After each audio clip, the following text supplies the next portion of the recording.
Right. Welcome everybody back after today. Only two more sessions in this book, and we will be done with Thursday morning theology for the calendar year 2025. This week we're looking at the prophets. There's prophets there starting on page 99. And to be fair, I read this last Friday. I think I remember, right? I'm sure you do. But the sentence is from Micah 6:8. It is one that's one that should be familiar to us all. It was the theme of one of the retreats. Okay, all right. What does the Lord? Well, he answered. He answered. What does the Lord require of you but to do justice and to love kindness and to walk humbly with your God?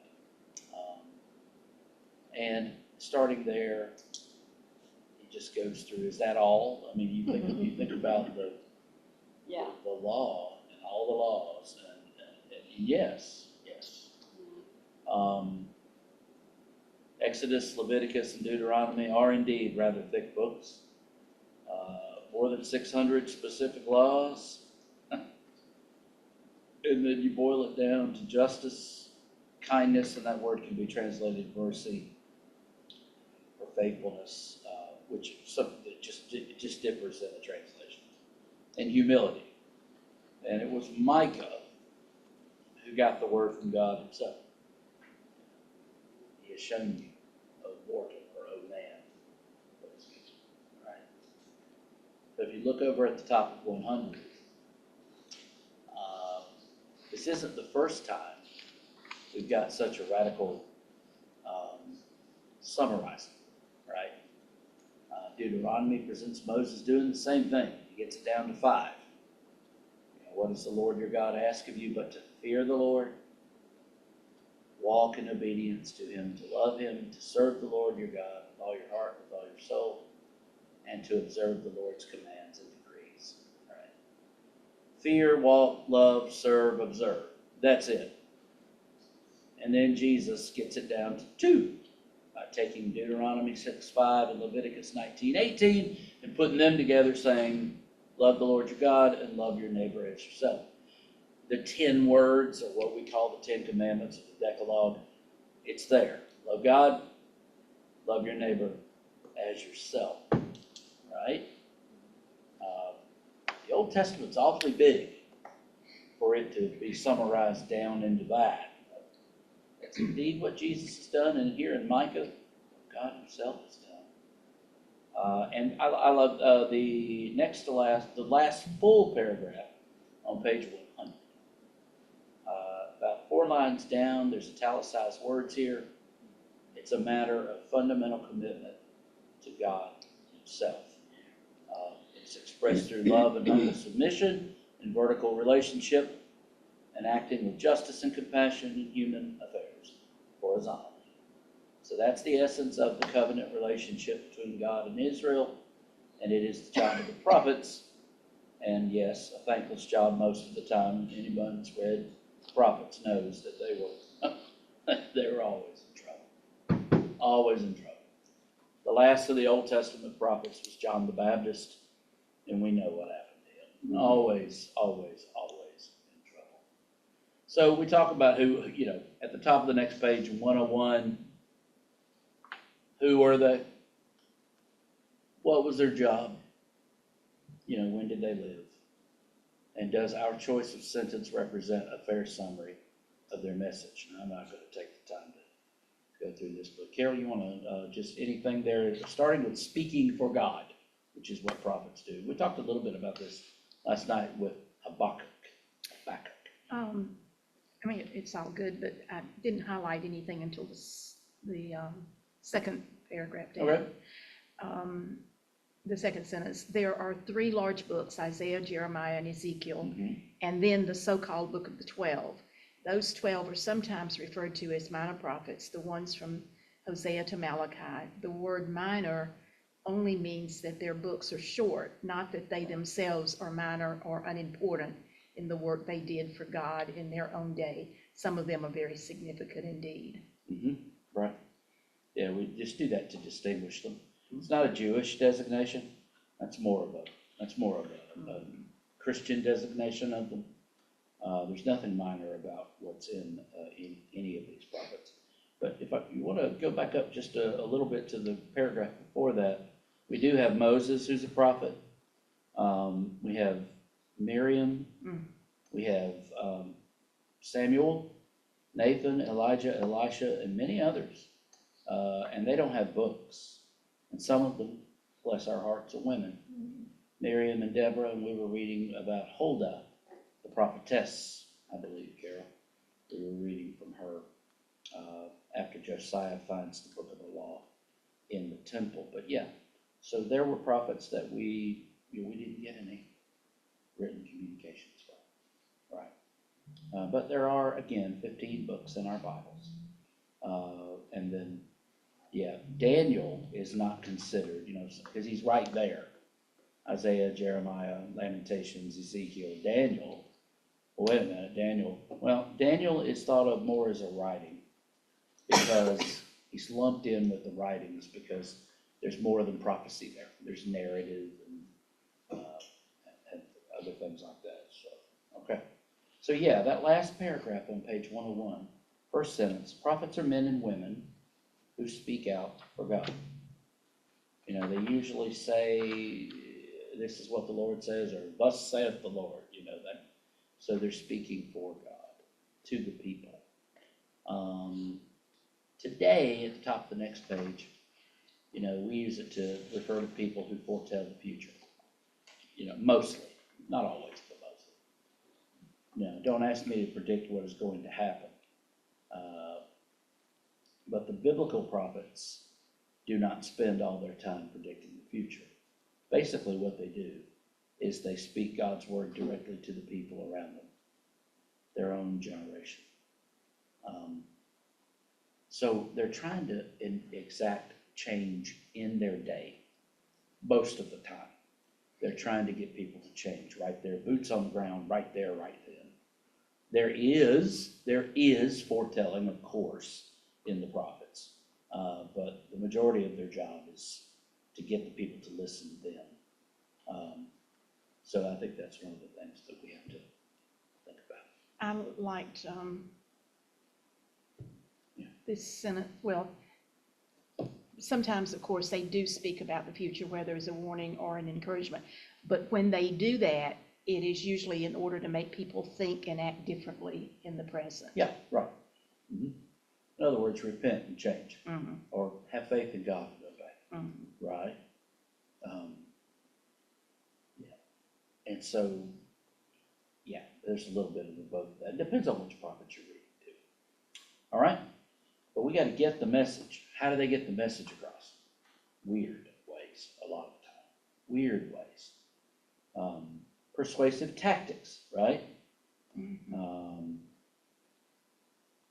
They use sarcasm and mockery. They do. Sometimes people need to be shocked into paying attention. All right. But the ultimate thing here is that they're trying to persuade the people, right? Come back to God. Amend your ways. But sometimes you gotta.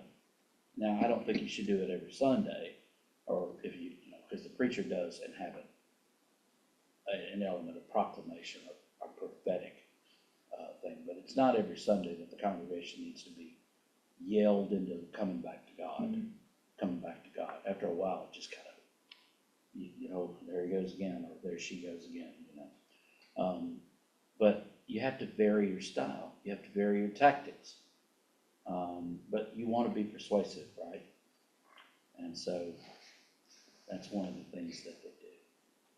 Because what you want the prophet can say, I warned them, right? They can't say, well, we didn't know.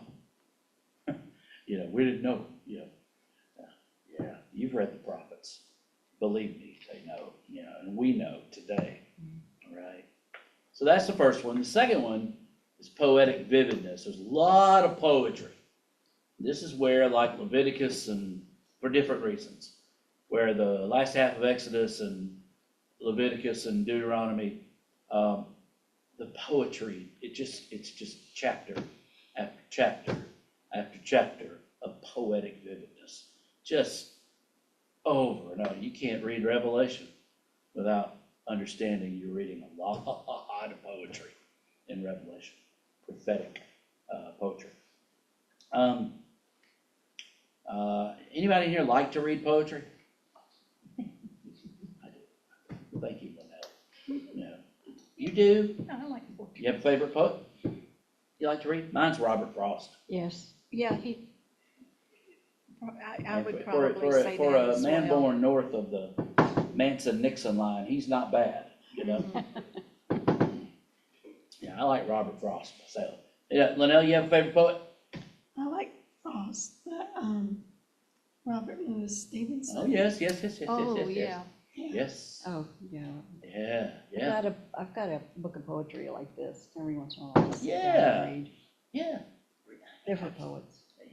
Yeah, you gotta be invested in that. You gotta, you know, it's not everybody's cup of tea, you know, it's just No. because it's, yeah, I mean, I'll read Frost and what, you know, but a lot of his stuff is very easy just to catch on to. But, yeah, I really enjoy Robert Frost. But yeah, I would say John doesn't read poetry. I think everybody can understand that. yeah. Instruction manuals, he's your man. Oh, he's He'll read those all day long. There you go. all the time. John, we miss you. That's why we're talking about you. Okay. Nothing. Yeah, but yeah, instruction manuals, that's your guy right there. Yeah. But yeah, I mean, you know, just, you know, some folks can't read fiction. That's a shame. There's such good stuff in fiction. Now there's, you know, but some folks like Huxford, you know, my friend and mentor, he loves reading biographies of presidents, and he's on a mission to read all of them. Mm. You know, I mean, he can talk about any of the presidents. I mean, just wow. You ever heard of John Greenleaf Whittier? I have, yeah, Mm-hmm. yeah, I have, yeah.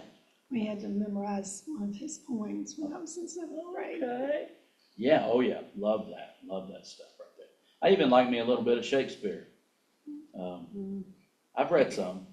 I cannot say that I have read all, but I have read some. I haven't read all of a work. Let's just put it that way. It's just tough. But it's beautiful, but it's tough. Yeah. But yeah. Okay. So, a little exercise here. I don't know. Did anybody do the whole bottom of 103? Yeah. Take a look at Jeremiah 2. He says, it's full of poetic imagery and rhetorical questions. It swings wildly from one picture to another. That's part of the frustration people have with poetry. You'll be talking about something for 3 or 4 lines, and then, whoop, we're not there anymore. We're talking about this. This is what Jeremiah does, right? And he gives you some of the, he gives you a big chunk, right? Yeah, he does. Mhm. So, Two pages, actually. yes. So, he was speaking poetic oracles beautifully. I remember the devotion of your youth, God speaking, boy, this is how as a bride you loved me and followed me. But you know what he's talking about, and followed me through the wilderness, through a land not sown. Israel was holy to the Lord, the first fruits of his harvest. All who devoured her were held guilty, and disaster overtook them, declares the Lord. Oh, but it doesn't end well. Therefore I bring charges against you again, declares the Lord, and I will bring charges against your children's children. Cross over to the coast of Cyprus and look, send to Kedar and observe closely, see if there has ever been anything like this. Has a nation ever changed its gods? Yet they are not God at all, but my people have exchanged their glorious God for worthless idols. And just on and on and on. This is poetry. Okay, this is beautiful poetry. All right, so poetry. The next is picture language. I love that. The prophets loved pictures as much as Jesus loved parables. Amen. Yeah. All right, amen. They really did. And they drew comparisons everything. You know, just looking at the top of 106, you can see there, that first full paragraph, Jeremiah uses at least a dozen different word pictures to make his points there in Jeremiah 2. You know, of a bride, first fruits, a spring and a cistern, lions, a vine, soap, camels and donkeys, and I mean just so on and so on. He just leaps from one picture to another, engaging the imagination and making his message memorable, because they couldn't go pick up his latest set of oracles, you know, or they weren't going to be delivered to them in the mail. You know, they had to remember these things. Mhm. You know, so they had that. And then my favorite, words in action. Like Isaiah going around naked in Jerusalem. Can you see it? Can you see it? Isaiah, hey, who's that? Oh, that's Isaiah. Put some clothes up. No. He's Making a point. making a point. I don't know what point he's making, but he's making a point. Or if they got the point he was making. Got people's attention. He did. That's a good point. Yeah, Isaiah 20, he walks around naked. God told him to portray the shame of captivity that lies ahead. Jeremiah 13, he buys and wears a new linen sash, then buries it until it's rotten and useless to show what Israel has become like in God's sight. And then Jeremiah puts on an ox yoke, he puts it on his shoulders, and bursts into an international diplomatic conference in that's what it was, in Jerusalem, to tell the ambassadors of other nations to submit to the yoke of Nebuchadnezzar, because God has raised him up for the moment. All right, and then of course Ezekiel, lying on his side, besieging a model of Jerusalem on a large clay brick to show the first exiles in Babylon that the city will soon be captured and destroyed.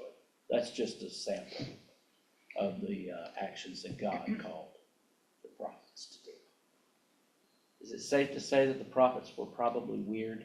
Not all of them now, but the ones we know about, they were weird. Yeah.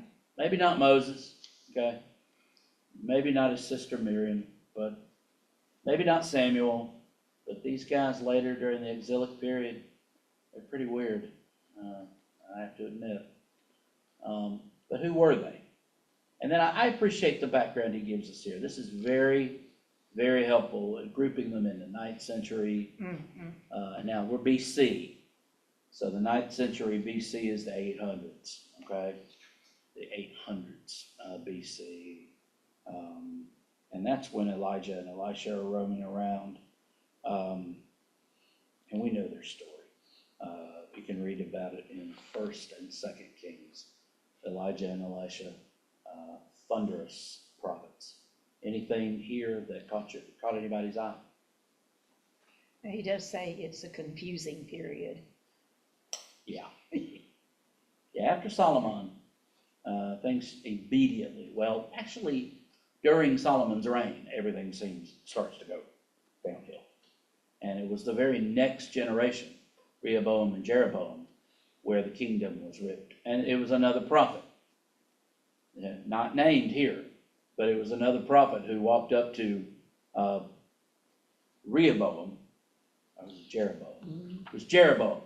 He walked up to Jeroboam and said, here, he cuts his robe into 12 pieces and says, here, take 10. You know, and what? You know, so because God's about to rip the kingdom away from the house of David. But because of David, I'm only going to rip 10 of the tribes. I will leave him a witness.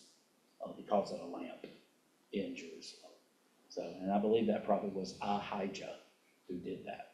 All right, so Ahijah's not on our list, but that's another one of those weird, you know, here, take 10, you know, what are you doing? You know, but and of course, that does indeed happen when the northern tribes crown Jeroboam as king, and Jeroboam is the one you don't want to be like. You know, Elijah calls out Ahab, and says he's guilty of the sins of Jeroboam, because Jeroboam was worried that those who were faithful to him in the northern kingdom would eventually start feeling the pull back toward Jerusalem, toward the temple. So he set up the calves at Bethel and Dan, and that began the northern kingdoms. Yeah. So this a little bit later is when Elijah and Elisha are, and even their story is just so very weird.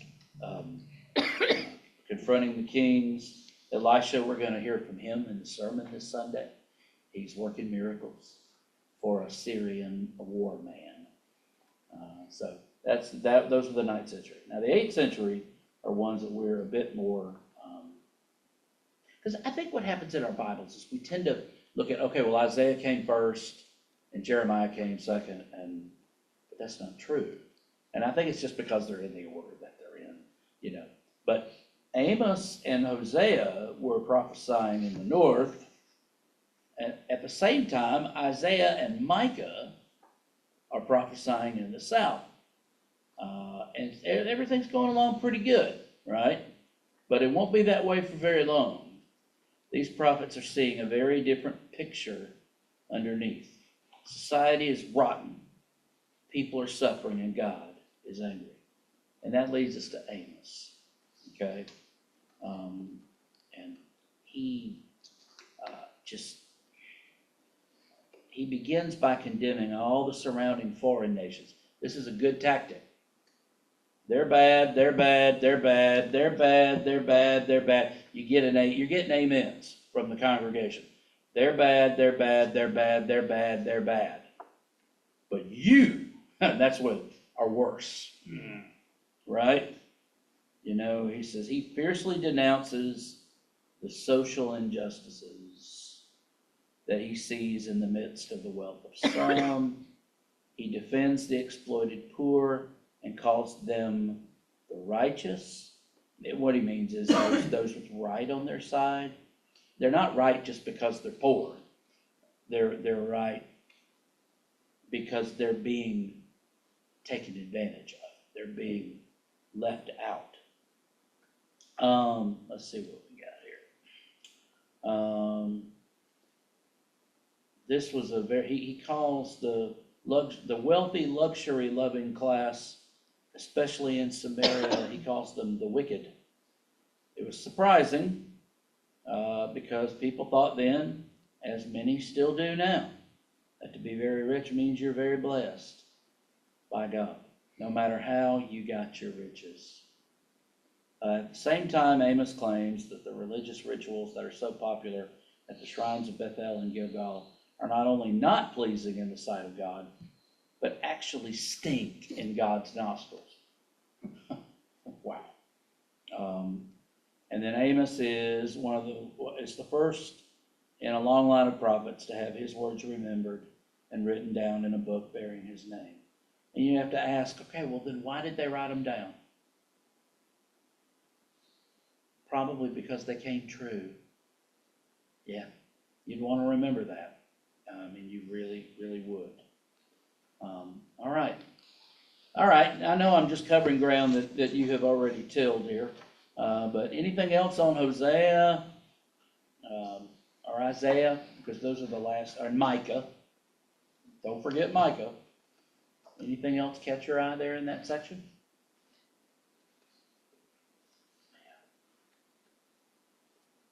Y'all are like students in a class at school who know that if we don't talk, we get to leave early.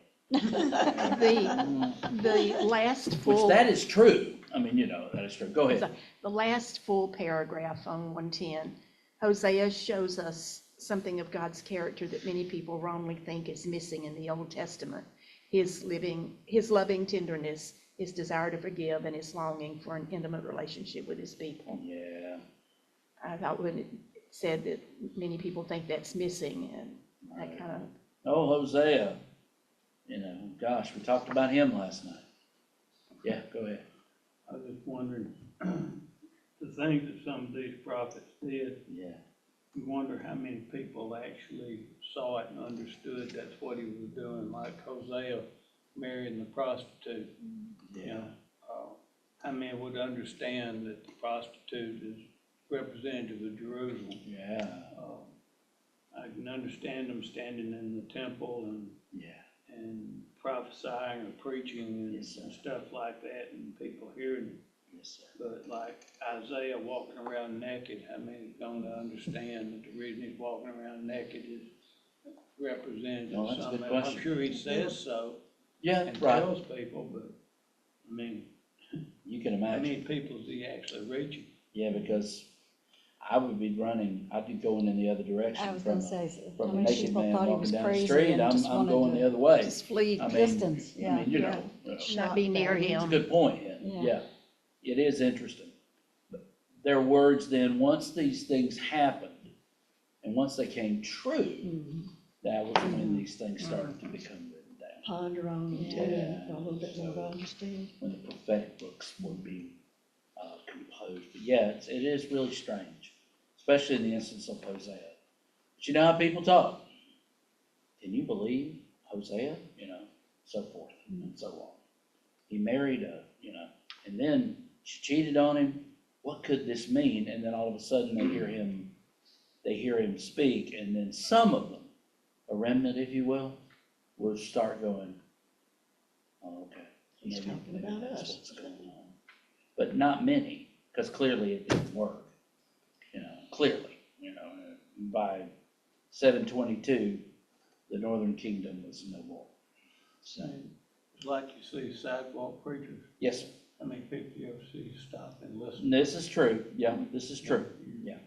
Hear what they say as you pass by, but you don't really sit and No, that's listen to the whole absolutely right. sermon. Yeah, Absolutely. that's right. Yep, good stuff. All right, let's move on to the 7th century prophets, the 600s. We got this window for the southern kingdom before they are carted off. The Assyrian Empire, of course, has dominated the whole region of what we now call the Middle East. But as empires go, that empire has collapsed and has been replaced by Babylon as the great world power. And this ushered in decades of great turbulence. You have to think of it this way. You've got Egypt here. You got Babylon here. Who's in the middle? Israel. Always being passed through, deals being made between these two kingdoms who are really at war, who are always at war with each other. And here's Israel in the middle, tiny Israel in the middle. My goodness, they were getting it from all sides. I mean, and ultimately they'd get it, as Egypt would, from the north, right? The Babylons would conquer. And that's when the Egyptian empires ended. And God promised that. And it reminds me of the chosen. Jesus meets, not Nathaniel, Thaddeus. When he meets Thaddeus, he says, oh, some of the pyramids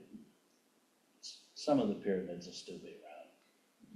In other words, it's what it used to be is now nothing, no more. There's some of the pyramids will survive, but the empire is gone. But here's Israel in the middle of all of that game. And they get sent Jeremiah. Jeremiah comes into this real time of nationalistic kind of fervor, and it's built back up. Jeremiah comes in. He's a priest. He comes from a family of priests, and he comes with his words of doom for the southern kingdom. King Jehoiakim, a real friend, burns. Has somebody read it, and after they finish with a page, takes it from them and puts it in the 23 fire. years worth of, yeah. And then what's even more interesting is that Jeremiah says, all right, Baruch, get your quill out. We're gonna write it again. And they did it again. And I'm glad. But yeah, he sat there and he burned the whole scroll, 23 years worth of Jeremiah's preaching. But Jeremiah brings threats to Jehoiakim's life. I'm sorry, I misread that. His preaching brought threats to his life. He was physically beaten. He was imprisoned in a slimy pit just to basically sink into the mud and die like Joseph, remember? Out of his suffering, he pours out his feelings of anger. You know, we talked a little bit about Habakkuk protesting to God. Jeremiah does a lot of that too. He gives anger and protest and depression to God. And these are remarkably preserved. You know, we probably owe his book to Baruch, all right, who produced scrolls of Jeremiah's preaching, and of course the one that got burned too. And he rewrote it from scratch. Think about that.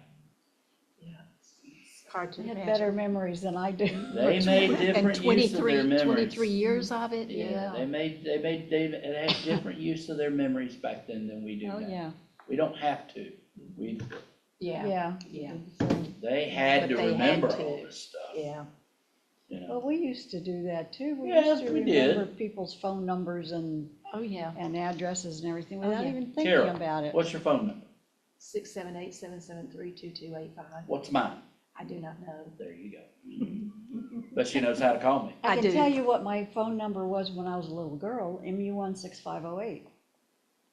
867-530-9999? No. No, not that one? No. Okay. Ours was My grandmother's was 769-5805. See, we can remember that 948-2799. then. See, I but- can Here remember we go. ours too. No, 769-5805. none of it, yeah, right.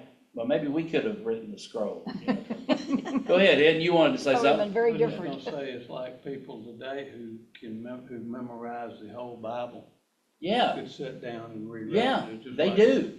Like Jeremiah, I mean, all the stuff that he had probably preached and taught and Mm-hmm, everything.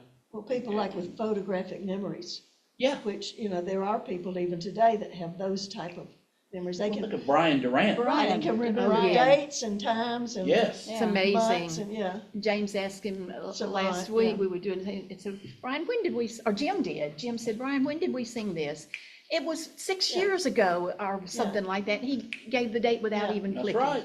He did. Yeah. So So watch that's- out, because Brian's watching. One of the first times Brian actually had a conversation with me, he says, I remember seeing you at Walmart on January 3rd, and they gave me the time, the date, the hour, Yeah. everything. I said, well, I'm glad you remember that, because I sure don't. That's right. It is I don't amazing. remember seeing you, much less Mm-hmm. being able to Amazing. remember it. That's So, true. yeah, there are people. Yeah. There are. Yeah, there are. I'm not one. And there were I'm back not then either. too. Yes, there were. So, after the siege and destruction of Jerusalem in 588, 587, which Jeremiah gets an inside view from, he's actually treated very well by the Babylonians. He's given the choice. Come with me to Babylon. I'll set you up. You can stay here. Basically, you can go anywhere you want. He wanted to stay with the people. But then, you know, the people still not, I mean, even after all this, still don't trust him. Still don't want to do what he says. And basically, he dies in Egypt, and that's all we know.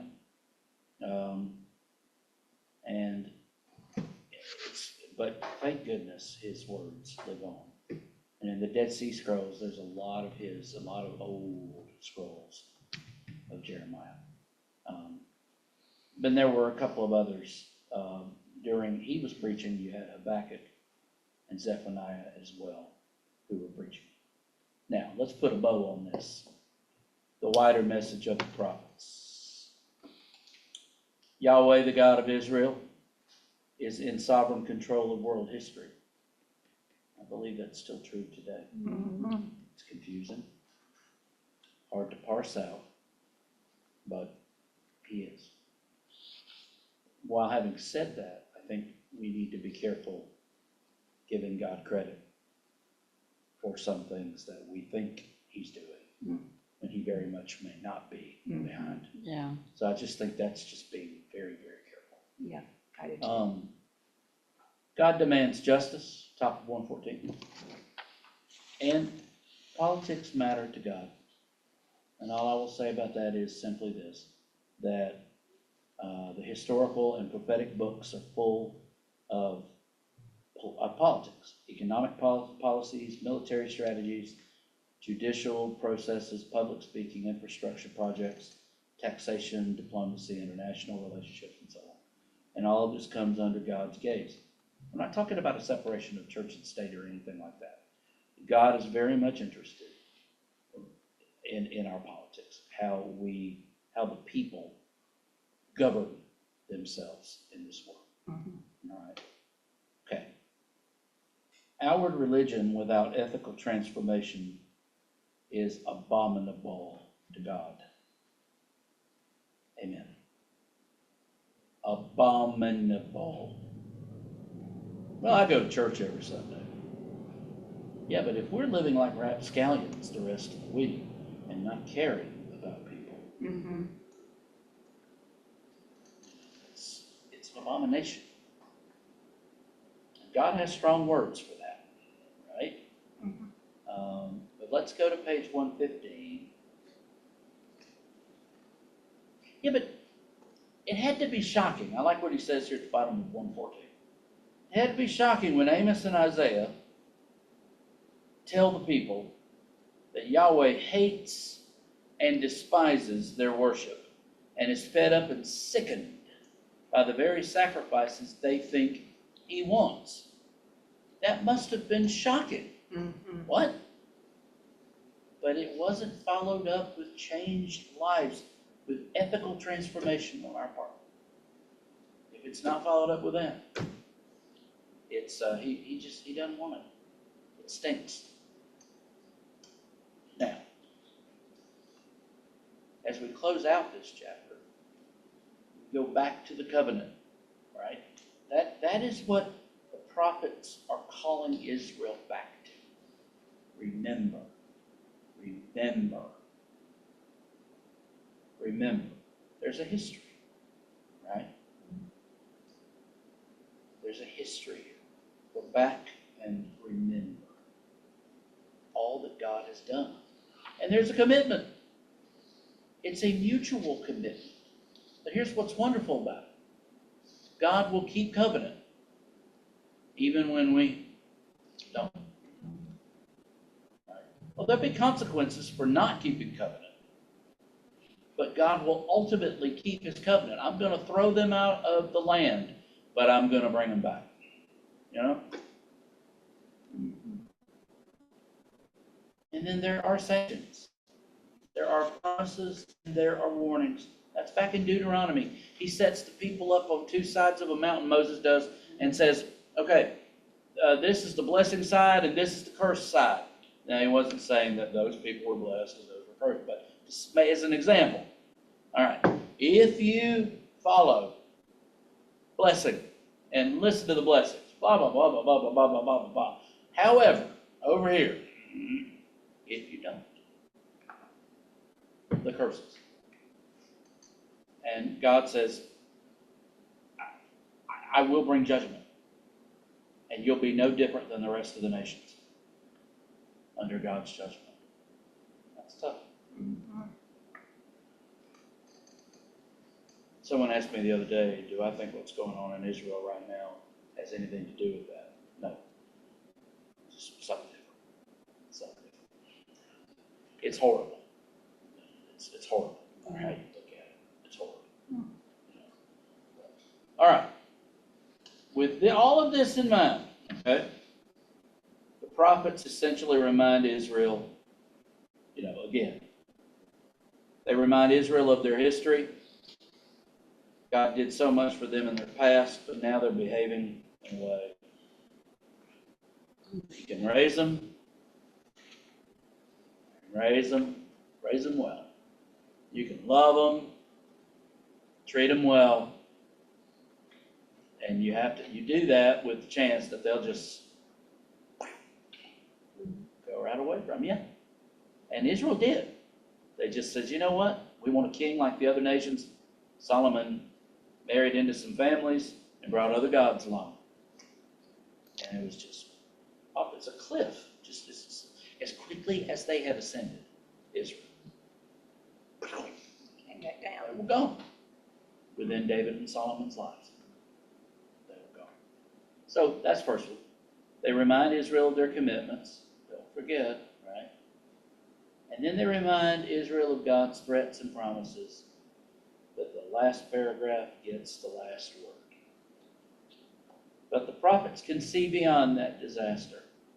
They know that judgment will not be God's final word. The destruction of Jerusalem will not be the end for the people of God. God's promise to Abraham still stands, and God will always be faithful to that promise. Since the salvation of the whole world depends on it, the prophets also bring a message of hope for the future, even in the face of disaster. They have good news to share. There is gospel in the Old Testament. But for that, you got to come back next week. All right? So, Donna, do you have anything that you would like to add here through In the Wonderful World of Zoomy? No, but this is always really valuable to me. I appreciate it so much. Yeah. And hello to everybody. I wish I could be there in person. Hey, Donna. Hey, You're Donna. here with us as best as you can be. Mhm. That's right. That's great. We're glad you're here. All right. So next week, Lord willing, if we survive Saturday, and the board meeting on Sunday, yeah, Well, and are we gonna baptize it by pouring or one or the other? I don't know yet. Oh, okay, that's still up in the air. Donna's waiting on an answer It's gonna be a big Sunday. from the baptismal I'll candidates, be and tired. we'll do whatever the Lord deems that we will do, and we'll go forward. And the worst case scenario is they just they wait until we've got repairs made Yeah. on the baptistry, and then we'll fill that sucker up again, and hope it doesn't leak, and we'll go from there. So yeah, so that's what we're gonna do. But I'll let everybody know come Sunday, and for those of you that'll be streaming this, thank you so much for taking the time. I hope you're enjoying the book, and if you have any questions, don't hesitate to shoot them my way. And thank you so much for being a part of this. I look forward to our next time of getting together. Everyone have a wonderful Thursday. Take care. Bye-bye.